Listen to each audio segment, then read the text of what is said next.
కేంద్ర హోంశాఖ ఆదేశాల మేరకు రేపు దేశవ్యాప్తంగా మాక్ డ్రిల్ నిర్వహించనున్నారు.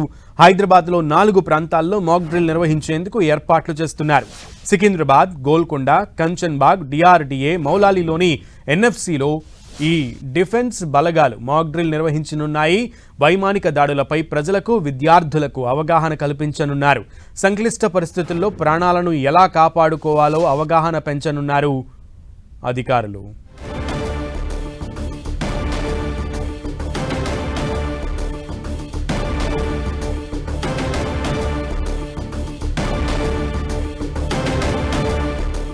కేంద్రం నిర్ణయాలు, చర్యలు చేస్తుంటే పాక్పై యుద్ధం తప్పదని అనిపిస్తోంది.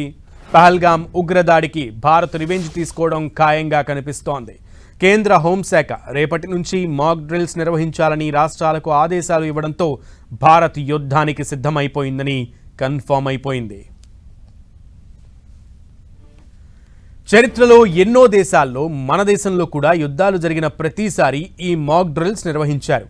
ఇప్పుడు దేశవ్యాప్తంగా మాక్ డ్రిల్స్ నిర్వహించాలని కేంద్రం ఆదేశాలు జారీ చేసిందంటే పాక్ సరిహద్దుల్లో వార్ సైరన్ మోగించేందుకు భారత్ రెడీగా ఉన్నట్లే. సంక్షోభ సమయంలో పౌరులు ప్రాణాలు ఎలా కాపాడుకోవాలో అవగాహన కల్పించేందుకు ఈ మాక్ డ్రిల్స్ నిర్వహిస్తుంటారు. కేంద్ర హోంశాఖ ఆదేశాల మేరకు రేపు దేశవ్యాప్తంగా 259 లొకేషన్లలో మాక్ డ్రిల్స్ జరగనున్నాయి. దాదాపు 50 ఏళ్ల తర్వాత మాక్ డ్రిల్స్ నిర్వహించనున్నారు. కార్గిల్ యుద్ధం అప్పుడు జరిగినా అవి సరిహద్దు జమ్మూ కాశ్మీర్, పంజాబ్, రాజస్థాన్ వంటి సరిహద్దు రాష్ట్రాలకే పరిమితమయ్యాయి. ఈసారి మాత్రం దేశవ్యాప్తంగా కీలక ప్రదేశాల్లో వీటిని నిర్వహించనున్నారు. 1971లో అప్పటి తూర్పు పాకిస్తాన్, అంటే ఇప్పుడు బంగ్లాదేశ్, పశ్చిమ పాకిస్తాన్లో పోరాడాల్సి రావడంతో దేశవ్యాప్తంగా మాక్ డ్రిల్స్తో ప్రజల్ని అప్రమత్తం చేశారు. అంతకుముందు 1962, 65 యుద్ధాల సమయంలో కూడా మాక్ డ్రిల్స్ నిర్వహించారు. 1971లో యుద్ధానికి సరిగ్గా 2 నుంచి 4 రోజుల ముందు ఈ డ్రిల్స్ మొదలుపెట్టారు. తూర్పు పాకిస్తాన్లో లెఫ్టినెంట్ జనరల్ ఏఏకే నియాజీ ఢాకాలో లొంగుబాటు పత్రంపై సంతకం చేసే వరకు వీటిని కొనసాగించారు. సైరన్ వినిపించగానే ప్రతి ఒక్కరూ లైట్లు ఆర్పేసి ఇంట్లో సురక్షిత స్థానాల్లో దాక్కునేవారు. అవసరమైతే చెవులను గట్టిగా మూసుకునేవారు. యుద్ధం అనగానే సైనికులు చూసుకుంటారులే అని తీసి పారేయవద్దు. యుద్ధం వస్తే ప్రతి పౌరుడు ఓ సైనికుడిలా మారిపోవాల్సిందే. శత్రు దేశాలు చేసే దాడుల నుంచి తప్పించుకోవడానికి, ఇతరులను రక్షించడానికి అవగాహన పెంచడానికి ఈ మాక్ డ్రిల్స్ నిర్వహిస్తుంటారు.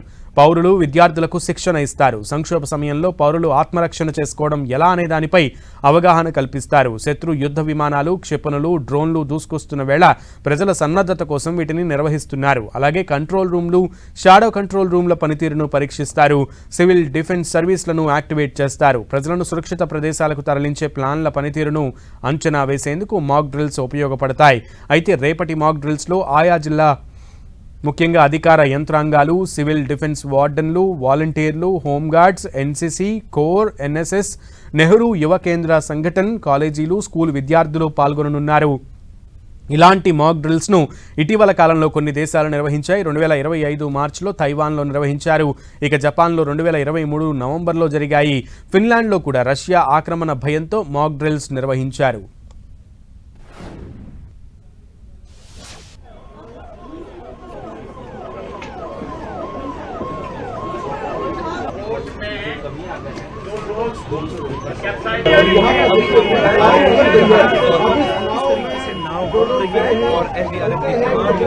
ये मोबाइल है రైట్, 10 టీవీ స్క్రీన్ మీద మీరు క్లియర్ గా చూస్తున్నారు SDRF mock drill at Srinagar, Jammu కాశ్మీర్లోని శ్రీనగర్లో ఈరోజు మాక్ డ్రిల్స్ ఎలా నిర్వహించారు అనేటువంటి దృశ్యాలని 10 టీవీ స్క్రీన్ మీద మీరు ప్రత్యక్షంగా చూస్తున్నటువంటి పరిస్థితి. ముఖ్యంగా రేపు మాక్ డ్రిల్స్ దేశవ్యాప్తంగా 259 చోట్ల జరగనున్న నేపథ్యంలో శ్రీనగర్లో ఈరోజు జరిగాయి. అండ్ అలాగే లక్నోలో మాక్ డ్రిల్స్ ఎలా జరిగాయి అనే దాని కూడా దృశ్యాలను కూడా మనం చూస్తున్నాం. సో మాక్ డ్రిల్స్ అంటే ప్రజలని సన్నద్ధత చేయడం. అధికార యంత్రాంగం మొత్తం కూడా, ముఖ్యంగా ఎన్డీఆర్ఎఫ్, ఎస్డీఆర్ఎఫ్, ఎన్ఎస్ఎస్, ఎన్సీసీ, ఇలా ప్రతి ఒక్క క్యాడెట్స్ కూడా ప్రజలందరికీ కూడా అవగాహన కల్పిస్తూ ఉంటారు. వార్ సమయంలో ప్రజలు ఎటువంటి అప్రమత్తతని ప్రదర్శించాలి, ఎటువంటి సహాయక చర్యలు చేస్తూ ఉండాలి, అండ్ సమయస్ఫూర్తి ఎంత ఉపయోగకరంగా ఉంటుంది, ముఖ్యంగా బాంబులు అవి పేలేటువంటి సమయంలో, దాడులు అవి జరిగేటువంటి సమయంలో ఎటువంటి విధంగా వ్యవహరించాలి అనే దానికి సంబంధించి ప్రజలందరికీ కూడా మాక్ డ్రిల్స్ లో అవగాహన కల్పిస్తున్నటువంటి దృశ్యాలను మనం చూస్తున్నాం. సో ఈరోజు శ్రీనగర్లో, లక్నో లక్నోలో జరుగుతున్నటువంటి జరిగినటువంటి మాక్ డ్రిల్స్ని మీరు స్క్రీన్ మీద చూస్తున్నారు. రేపు దేశవ్యాప్తంగా 259 స్థానాల్లో కూడా ఈ మాక్ డ్రిల్స్ జరగబోతున్నాయి. అయితే జమ్మూ కాశ్మీర్లో ముఖ్యంగా స్కూల్ విద్యార్థులకు కూడా ఈ మాక్ డ్రిల్స్కి సంబంధించి అప్రమత్తతకి అంటే ఈ యుద్ధం జరిగేటప్పుడు ప్రజలు ఎట్లా అలర్ట్గా ఉండాలి, ముఖ్యంగా పిల్లలు సురక్షిత ప్రాంతాలకు ఎలా వెళ్ళాలి అనే దానికి సంబంధించి కూడా మాక్ డ్రిల్స్ నిర్వహించారు. పిల్లలందరికీ కూడా అంటే విద్యార్థులందరికీ ఏ రకంగా సురక్షితంగా ఉండాలనే దానికి సంబంధించి ఆ పద్ధతులను తెలియజేసినటువంటి దృశ్యాలను కూడా మనం చూస్తున్నాం.